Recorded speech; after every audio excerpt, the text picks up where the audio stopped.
Hey guys, is Kriti Sharma, welcome back to my channel creative learning. बच्चों, आज हम आपका चैप्टर ग्लोबलाइजेशन पढ़ेंगे, जो आपके इकोनॉमिक्स का लास्ट चैप्टर है। इसे मैं बहुत अच्छे से आपको पढ़ा दूंगी, क्लास में ही हमें लर्न करके जाना है। 10 मिनट्स का ज़्यादा से ज़्यादा लेक्चर होगा।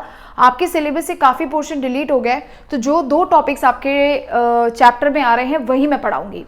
तो ये जो चैप्टर है ग्लोबलाइजेशन, ये ग्लोबलाइजेशन का मतलब क्या है, लिबरलाइजेशन क्या है, टेक्नोलॉजी का क्या रोल रहा है ग्लोबलाइजेशन में, ये सारी हम बातें करेंगे। सबसे पहले समझते हैं ग्लोबलाइजेशन क्या है। बहुत इजी लैंग्वेज में बताऊंगी। Globalisation is the process of rapid integration and interconnection.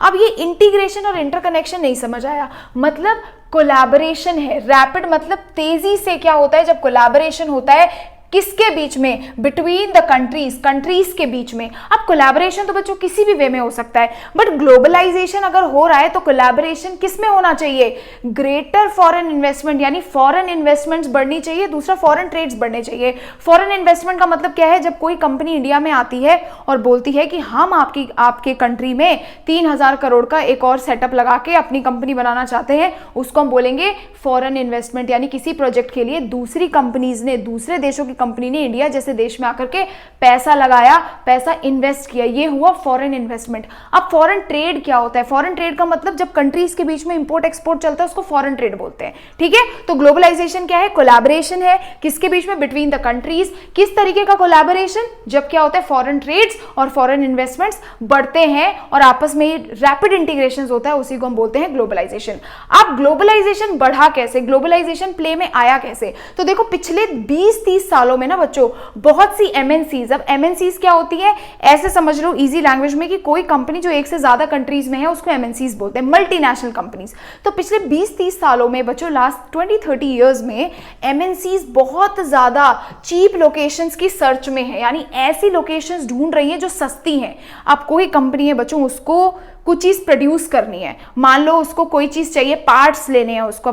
कोई अगर गाड़ी बनती है, एग्जांपल दूंगी मैं, तो उसके पार्ट्स जहां पे उसको सबसे सस्ते मिलेंगे वो वहां पे एक कंपनी जाके सेटअप कर देगी। तो ऐसे ही पिछले लास्ट 20-30 इयर्स में एमएनसीज क्या कर रही है, चीप लोकेशंस ढूंढ रही है अपने प्रोडक्शन के लिए पूरे वर्ल्ड में, और इसी वजह से जो फॉरेन इन्वेस्टमेंट है वो क्या बढ़ते जा रहा है, वो बढ़ते जा रहा है। ये एक रीजन है ग्लोबलाइजेशन का। दूसरा क्या है कि फॉरेन ट्रेड भी एमएनसीज कंट्रोल करती हैं। अब large part of foreign trade MNCs control करती है। फॉरेन ट्रेड का मतलब क्या था, इंपोर्ट एक्सपोर्ट। अब एमएनसीज कुछ बनाती है, फॉर एग्जांपल गाड़ी बनी, वो एक कंट्री से दूसरी कंट्री में जा रही है, एप्पल के फोन बने, वो दूसरे कंट्री से हमारी कंट्रीज में आ रहे हैं। तो फॉरेन ट्रेड भी एक बहुत इंपॉर्टेंट रोल प्ले करता है ग्लोबलाइजेशन में। एक एग्जाम्पल आपको दिया हुआ है, एग्जाम्पल में यहाँ पे एक फोर्ड की गाड़ी बनी है, ये ऑडी की गाड़ी, मेरे को फोर्ड मोटर्स का कुछ मिला नहीं, तो फॉर एग्जाम्पल ये गाड़ी है, फोर्ड मोटर्स ले लो इसको। तो ये क्या करती है, ये कार इंडिया में कार बनाती है, लेकिन अब ये इंडिया में कार बनाने के बाद इंडिया से कार को एक्सपोर्ट मतलब दूसरे कंट्रीज में भी भेजती है, जो दूसरे कंट्रीज है। और एक्सपोर्ट क्या करती है, कार कंपोनेंट्स को, यानी कि डिफरेंट इसके जो कार कंपोनेंट्स है वो भी एक्सपोर्ट करती है। ठीक है, तो तुम देख रहे हो ना कि कैसे एक ही गाड़ी के लिए प्रोडक्शन कहीं और पे हो रहा है, सेटअप कहीं और है, कहीं और से सामान आ रहा है। तो ये एमएनसीज में क्या कर रहे हैं, एमएनसीज बहुत बड़ा रोल प्ले कर रही है ग्लोबलाइजेशन में। अब आपके पास क्वेश्चन एग्जाम्स में क्या आता है कि what is the role of MNCs in globalisation. आपने ये 3 पॉइंट्स लिख देना। सबसे पहले कि पास्ट 2-3 डेकेड्स में बहुत तेजी से एमएनसीज भागे हैं चीप लोकेशंस के लिए, large part of foreign trade को कंट्रोल करते हैं, और ये एग्जाम्पल बना देना। एक और पॉइंट है बच्चों कि ग्लोबलाइजेशन की वजह से मैंने बोला था कि कंट्रीज के बीच में कोलैबोरेशन होता है। दूसरा, कंट्रीज और किसके थ्रू कनेक्टेड हो रही हैं, लोगों के मूवमेंट की वजह से। यानी सिर्फ कंट्रीज को ग्लोबलाइजेशन यानी कि फॉरेन ट्रेड और फॉरेन इन्वेस्टमेंट्स की वजह से ही कनेक्टेड नहीं फील करवाया है, मतलब वो आपस में से फॉरेन ट्रेड फॉरेन इन्वेस्टमेंट के लिए कनेक्टेड नहीं है, उसके अलावा भी लोगों के मूवमेंट की वजह से भी कनेक्टेड है। यानी लोग क्या करते हैं, जब माइग्रेट करते हैं एक कंट्री से दूसरी कंट्री में बेटर जॉब्स, बेटर चीजों के लिए। ठीक है, तो ग्लोबलाइजेशन में फॉरेन ट्रेड फॉरेन इन्वेस्टमेंट्स के अलावा एक और बहुत इंपॉर्टेंट रोल प्ले किया है, वो ये है लोगों के मूवमेंट ने, यानी माइग्रेशन ने भी बहुत इंपॉर्टेंट रोल प्ले किया है ग्लोबलाइजेशन में, कंट्रीज के कोलैबोरेशन में। लोग एक कंट्री से दूसरी कंट्रीज में जाते हैं। ठीक है, अब आते हैं बच्चों फैक्टर्स दैट इनेबल्ड ग्लोबलाइजेशन, यानी ऐसे फैक्टर्स जिसने ग्लोबलाइजेशन को इनेबल किया है। पहला है टेक्नोलॉजी, दूसरा है liberalisation of foreign trade and investment. Technology समझते हैं फट से। टेक्नोलॉजी मतलब क्या है, देखो टेक्नोलॉजी में रैपिड मूवमेंट हुआ है, सबको पता है पिछले कुछ सालों में टेक्नोलॉजी बहुत तेजी से भागी है। अब इसी वजह से ग्लोबलाइजेशन और रैपिड हो गया है। तो improvement in technology last 50 years में इतना इंप्रूवमेंट हो गया है ट्रांसपोर्टेशन टेक्नोलॉजी में भी कि मच फास्टर डिलीवरी हो गई है। पहले तुम देखो अभी ऑनलाइन डिलीवरीज आने लग गई हैं, पहले ये कोई सिस्टम भी नहीं था, तो ट्रांसपोर्टेशन भी टेक इनेबल हो गया। आप घर से ऑर्डर बैठ के प्लेस करते हो, आपके पास पहुंच जाता है, तो अक्रॉस डिस्टेंस बहुत दूर दूर लोअर प्राइसेस पे पहुंच जाता है, पहला रीजन। दूसरा, इंफॉर्मेशन एंड कम्युनिकेशन टेक्नोलॉजी की बढ़ने की वजह से कम्युनिकेशन स्पीड बढ़ गई है। इंफॉर्मेशन आईटी अपना सेक्टर इतना स्ट्रांग हो गया कि हम कहीं भी किधर भी बैठ के बात कर सकते हैं। तीसरा, telecommunication facilities, telegraph, telephone, mobile, internet, ये भी एक कंट्री से दूसरी कंट्री में ऑल अक्रॉस द वर्ल्ड हमें कनेक्ट करके रखते हैं। इवन रिमोट एरियाज में भी हम कनेक्टेड रह सकते हैं। 3 पॉइंट्स। एग्जाम्पल आपको एक एनसीईआरटी टेक्स्ट बुक में बच्चों ये दिया है कि एक मैगजीन है जो डिजाइन और प्रिंट होती है दिल्ली में, किसके लिए हो रही है, लेकिन ऐसे लोगों के लिए जो लंदन में इसको पढ़ने वाले हैं। तो ये कैसे पॉसिबल है कि दिल्ली में वो डिजाइन होती है, प्रिंट होती है, लेकिन उन लोगों के लिए जो लंदन में है, थ्रू टेलीकम्युनिकेशन, फोन से वो सारी चीजें ऑपरेट होती है, काम होता है। ठीक है, तो रैपिड मूवमेंट इन टेक्नोलॉजी, तो अगर आएगा कि कैसे ग्लोबलाइजेशन में टेक्नोलॉजी ने कैसे ग्लोबलाइजेशन को इनेबल किया है, तो आप पॉइंटर्स लिख दोगे। 50 ईयर्स में बहुत इंप्रूवमेंट हो गया ट्रांसपोर्टेशन में। इंफॉर्मेशन एंड कम्युनिकेशन टेक्नोलॉजी बढ़ गई है भाई, स्पीड ऑफ कम्युनिकेशन बढ़ गया है। पहले क्या टेलीग्राफ भेजा करते थे, अभी तो फट से फोन किया और पहुंच गए। तीसरा, जो हमारे फोन फैसिलिटीज है, कॉलिंग फैसिलिटीज है, इंटरनेट फैसिलिटीज है, इस वजह से।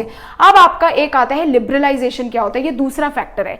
लिबरलाइजेशन का मतलब समझने से पहले एक एग्जाम्पल समझो कि ये बच्चों ये टॉय है, क्या है, खिलौना है। ये खिलौना इंपोर्ट होता है, यानी हमारे देश में आता है, कहां से, चाइना से। अब गवर्नमेंट ने क्या किया, जो खिलौना आया चाइना से उस पर क्या लगा दिया, टैक्स लगा दिया। फॉर एग्जाम्पल ये टॉय है, ये चाइना से हमारे कंट्री में इंपोर्ट हुआ, अब इस पर टैक्स लग गया। पहले ये 100 रुपए का था, लेकिन अब ये हो गया है बच्चों 120 रुपए का। कितने का, 120 रुपए का। तो गवर्नमेंट ने जैसे ही टैक्स लगाया तो बायर को ज्यादा पैसा देना पड़ेगा, पहले मुझे 100 रुपए देना पड़ता, अब मुझे 120 रुपए देना पड़ेगा। इस वजह से चाइनीज टॉयज अब सस्ते नहीं रहे, यानी आने के बाद कीमत ज्यादा हो गई। अब इस वजह से क्या होगा, जब कीमत बढ़ेगी तो लोग उसको नहीं खरीदेंगे चीज़ों को। जब मुझे मेरे मार्केट में ऑलरेडी कोई चीज़ 100 रुपए की मिल रही है, ये खिलौना मुझे मेरे ही देश में 100 रुपए का मिल रहा है, तो मैं 120 रुपए लेके क्यों खरीदूंगी। तो इसीलिए इंपोर्ट रिड्यूस हो जाएगा, ये कंट्रीज अपना सामान हमारे देश में भेजना कम कर देंगी, और इस वजह से इंडियन टॉय मार्केट क्या करेगी, बढ़ेगी। अब जब बाहर से कोई सामान ही नहीं आएगा, और अगर बाहर की कंट्री से सामान आएगा और महंगा आएगा, तो क्या होगा, इंडिया टॉय मार्केट जो है वो इंक्रीज होगी। आ गया। अब यही यहाँ पे आपने क्या लगाया था, टैक्स लगाया था गवर्नमेंट ने, किस पे, टॉयज पे। और इसी तरीके के जो टैक्सेस होते हैं जो सरकार इंपोर्ट पे लगाती है, उसको हम क्या बोलते हैं, ट्रेड बैरियर, यानी कि ट्रेड में, यानी कि इंपोर्ट एक्सपोर्ट में एक तरीके से बैरियर लगा देना। और गवर्नमेंट ये बैरियर लगाती क्यों है, सवाल तो ये है ना कि भाई लगाती क्यों है बच्चों, बहुत रीजन होते हैं। इसीलिए लगाती है ताकि वो कंट्रोल कर सके फॉरेन ट्रेड को। अब ऐसा तो नहीं है कि अगर दुनिया जहान के खिलौने चाइना से सस्ते दामों में आने लग गए इंडियन मार्केट का, तो कोई सामान ही नहीं खरीदेगा। दूसरा, क्वांटिटीज को देखने के लिए कि कितनी क्वांटिटी आनी चाहिए देश में, कितनी नहीं आनी चाहिए, ये सब मेंटेन करने के लिए बच्चों ये ट्रेड बैरियर्स लगाए जाते हैं। और रही बात लिबरलाइजेशन की, जैसे ही ये ट्रेड बैरियर्स हटा दिए जाते हैं या ये रिस्ट्रिक्शंस हटा दिए जाते हैं, इसी को हम लिबरलाइजेशन कहते हैं, यानी removal of all the taxes and barriers और restrictions by the government is known as liberalisation, और इसी को हम लिबरलाइजेशन बोलते हैं। आगे समझ में। अब देखो लिबरलाइजेशन का क्या रोल था। आफ्टर इंडिपेंडेंस, जब देश आजाद हुआ था ना बच्चों, उसके बाद गवर्नमेंट ने बहुत सारे बैरियर्स लगा रखे थे। किस पे, फॉरेन ट्रेड पे, फॉरेन इन्वेस्टमेंट्स पे। क्यों लगाए हुए थे, अपने कंट्री को प्रोटेक्ट करने के लिए। सारी कंट्रीज तो डेवलप्ड थी, बाहर से सामान भेजती तो सस्ता सामान मिल रहा था। अपनी इंडियन मार्केट को कंट्रोल करने के लिए, बचाने के लिए इसने क्या किया, टैक्सेस लगाने शुरू किए, ताकि जो कंट्री के अंदर जो प्रोड्यूसर्स हैं, जो किसी सामान को बना रहे हैं, उनको कंपटीशन फेस ना करना पड़े, उनको प्रोटेक्ट कर सके कंपटीशन से। 1915 या 1960s में इंडिया ने केवल कुछ ही कीमती चीजों का इंपोर्ट अपनी कंट्री में रखा हुआ था, वो था मशीनरीज, फर्टिलाइजर्स, पेट्रोलियम। सिमिलरली सिर्फ इंडिया ये काम नहीं करती है, बहुत सी ऐसी कंट्रीज, बहुत सी डेवलपिंग कंट्रीज बच्चों यही करती हैं। अपने डोमेस्टिक कॉम्पिटिशन्स को, मतलब जो उनके खुद के कंट्री के अंदर जो लोग हैं, जो कंपनीज हैं, उनको प्रोटेक्ट करने के लिए बाहर से सामान थोड़ा कम कर देती हैं। लेकिन 1991 में गवर्नमेंट ने क्या किया, इंडिया की गवर्नमेंट ने कुछ चेंजेस किए। किसमें, foreign investment and foreign trade policies में। उसमें से एक बहुत बड़ा जो चेंज था वो था हमारा लिबरलाइजेशन, यानी कि जो मेजर रिस्ट्रिक्शंस थे टैक्स टैक्सेस से जो टैक्सेस लगा दिए जाते थे उसमें से काफ़ी सारी जो चीज़ें थी वो रिमूव कर दी, और इस वजह से आज की डेट में तुम देखते हो कि बहुत आसानी से जो सामान है वो इंपोर्ट और एक्सपोर्ट किया जा सकता है, ठीक है। और अभी बहुत से ऐसे कंपनीज हैं जो इंडिया में आकर के अपने ऑफिसेस को भी सेटअप करते हैं, ठीक है। तो ये पूरा चैप्टर खत्म हो गया। ग्लोबलाइजेशन आएगा, रोल ऑफ एमएनसीज आएगा, ये लिख दोगे। बाद में तुमसे अगर पूछा जाएगा कि भाई कंट्रीज कंपनीज के अलावा, एमएनसीज के अलावा और कैसे कनेक्टेड है, थ्रू माइग्रेशन ऑफ पीपल, क्या फैक्टर्स थे जिसकी वजह से ग्लोबलाइजेशन आया, टेक्नोलॉजी एंड लिबरलाइजेशन। टेक्नोलॉजी के पॉइंटर्स लिख दिए, कम्युनिकेशन अच्छा हो गया है, इंटरनेट हो गया है, मोबाइल हो गया है, एग्जाम्पल में ये मैगजीन दे देना, ठीक है। और उसके बाद लिबरलाइजेशन में बताओगे कि भाई ये पूरा बना के आ सकते हो डायग्राम की, टॉयज आते थे पहले तो सरकार ने टैक्स लगाया, जब उसी टैक्सेस को रिमूव कर देती है गवर्नमेंट, उन ट्रेड बैरियर्स को हटा देती है, उसी को हम लिबरलाइजेशन कहते हैं। और ये एग्जाम्पल लिख सकते हो कि पहले इंडिपेंडेंस के बाद लिबरलाइजेशन क्यों नहीं था, क्योंकि हमें अपने डोमेस्टिक प्रोड्यूसर्स को बचा के रखना था, इसीलिए उस समय पे लिबरलाइजेशन नहीं था, लेकिन था, मतलब रिस्ट्रिक्शंस थे, बाद में धीरे धीरे करके वो रिस्ट्रिक्शंस हटा दिए गए। आई होप आपको ये चैप्टर समझ आया होगा। ये पूरी पीडीएफ आप मेरे टेलीग्राम से डाउनलोड कर सकते हैं। सोशल साइंस का हर एक लेक्चर मैंने ऑलरेडी प्लेलिस्ट बना के डाल दिया है, हम वहां से चेक कर सकते हैं। Till then thank you so much and bye bye.